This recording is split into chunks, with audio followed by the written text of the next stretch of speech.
So again, the purpose of my study was to explore the perceptions of mental imagery training among high school wrestlers. So the participants in my study included 30 high school wrestlers at all grade levels. There were 22 male and 8 female high school wrestlers. I used a mixed method design approach. I created what I called a mental imagery training intervention survey, or MITIS, and this was designed in a 3-part series. So the first portion of the questionnaire collected demographic data on the participants, including their age, what their gender was, the level of competition that they were, how many years of wrestling experience did they have.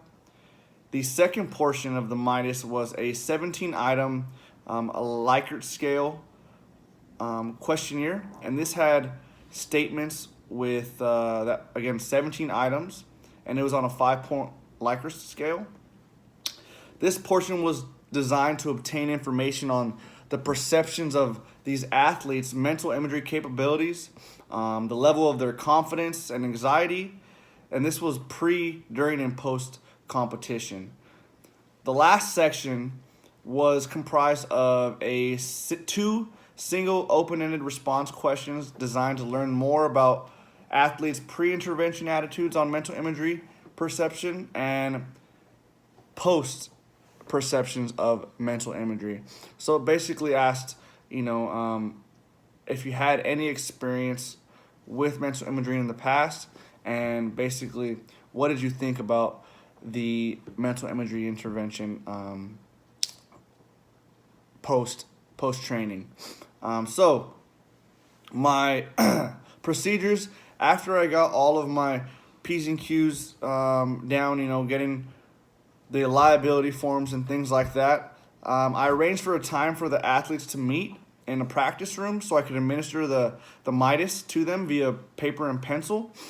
Once I administered the pre-questionnaire, I then met with my wrestlers in the wrestling room, and I arranged for a time to lead participants through a series of mental imagery interventions, each lasting around 30 minutes and over the course of 8 sessions. And this lasted roughly over 2 weeks. So during these mental imagery interventions, I led the participants through a series of scripts and mental images of athletes, visualizing themselves, pre, during, and post wrestling competition. So what is it that you see around you? What are the smells that you smell? Imagine yourself, once the whistle blows, what are you gonna do? Are you gonna what techniques are you going to use? How do you feel after your competition? And so after those 8 sessions took place, again over a 2-week time period, I arranged for participants to complete a post-intervention questionnaire regarding their perceptions of the training and its perceived effects on stress and anxiety levels, and also confidence levels.